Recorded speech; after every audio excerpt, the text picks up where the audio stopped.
Get him. Get him. Get him.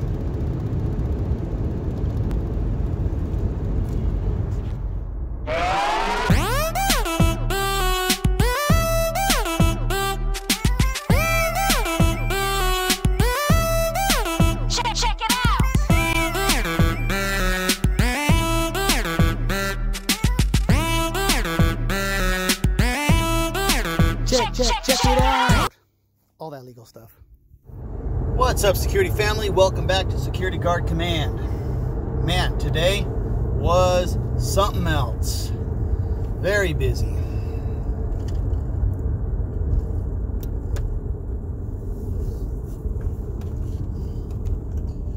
Oh, he wrecked his bike.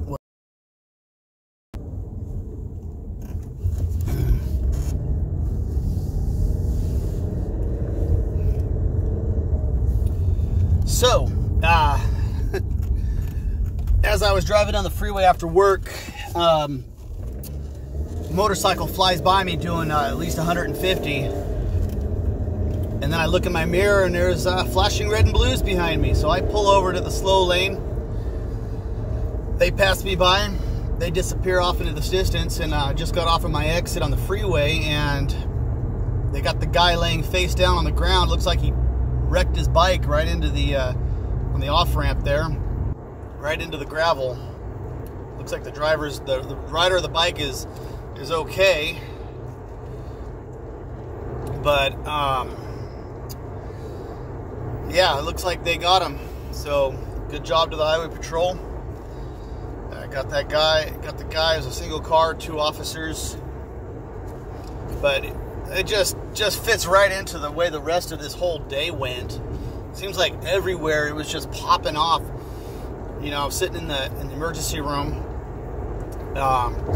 desk, and I look out the window and I was seeing constant police cars going code 3 to somewhere. Lots of ambulance codes coming in, bringing people in. Early toward the beginning of my shift, had somebody come in. Bring somebody in. I can't go into a lot of detail about it because of, patient privacy, but just suffice to say that, I started to get the feeling that there was a domestic violence issue going on. So I ended up stepping in and asking the male that was in there to leave, and he kept trying to what appeared to me to be intimidation of the patient. He kept telling the patient to tell the truth. But it felt like what he was really saying was, if you tell the truth, then you're gonna get it. It just really felt like intimidation to me. So I asked him to step out. We have a no visitor policy right now due to COVID. I asked him to step out, and he wasn't leaving. I told him, if you don't comply with my request to leave, I'm gonna call the police department and have them physically remove you.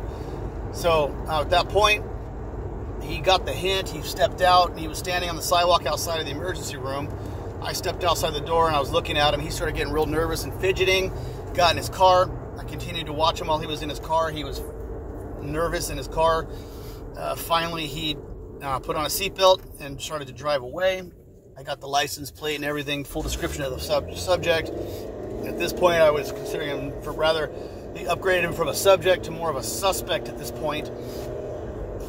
As the patient was going in, she said, "Can you please call the police?" So that pretty much was some confirmation there.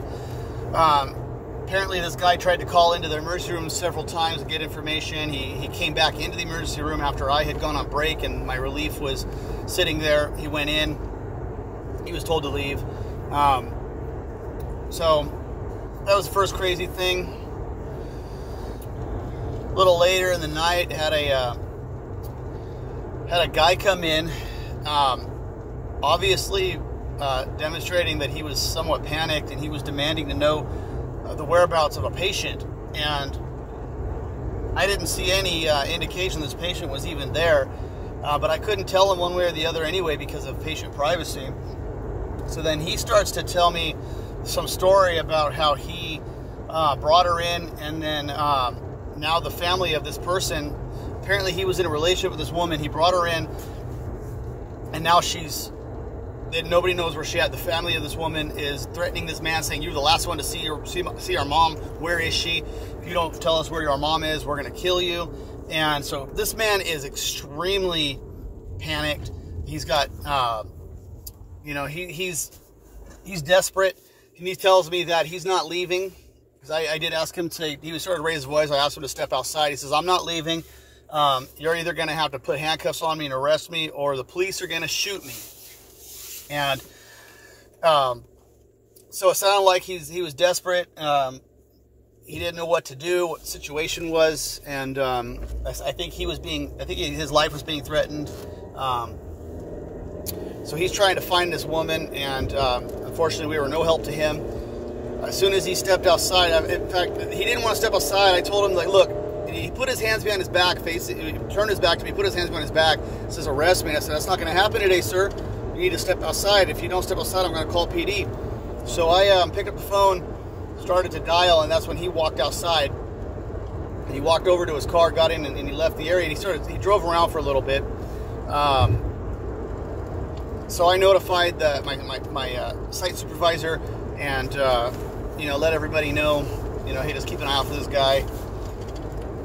A little later, get 3 subjects busting into the front door of the emergency room. Before the door is even able to open, they're banging into the door trying to get in, and this woman is hysterical.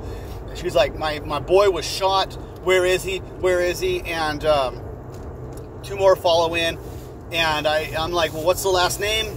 And they're like, they're just too frantic to even like give me a last name. And I tell them, well, if he was involved in a shooting and the ambulance brought him, they're gonna go to county, because we're not a trauma center.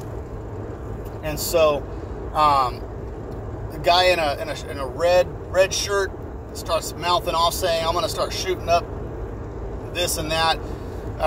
They took off, so I got the license plate as they drove away, notified the other hospital's security. I called the hospital security over there. I said, hey, just a heads up. Gave them the license plate. Said, these guys are probably inbound to your emergency room right now. Just a heads up. They're hysterical, and they've made some comments about shooting things up, so just be aware. And then,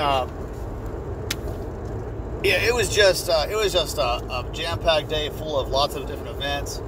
Busy. I'm glad to be done with it. And it just seems like it's not just in my hospital, it was everywhere.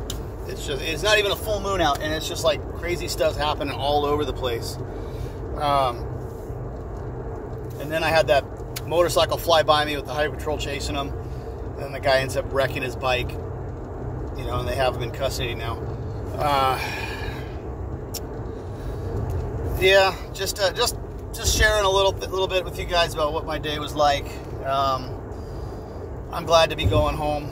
Gonna get some rest. Another thing I wanted to mention, you guys, in 1 month from now, it's going to be National Security Guard Day. So don't forget to thank your fellow guards for being a guard, being a security officer, and it's going to be Security Guard Officer Day. So that's going to be April 11th. So mark your calendars. Let's not forget it. Let's build each other up, guys. Anyway, hope you guys have a great day. I will catch you later.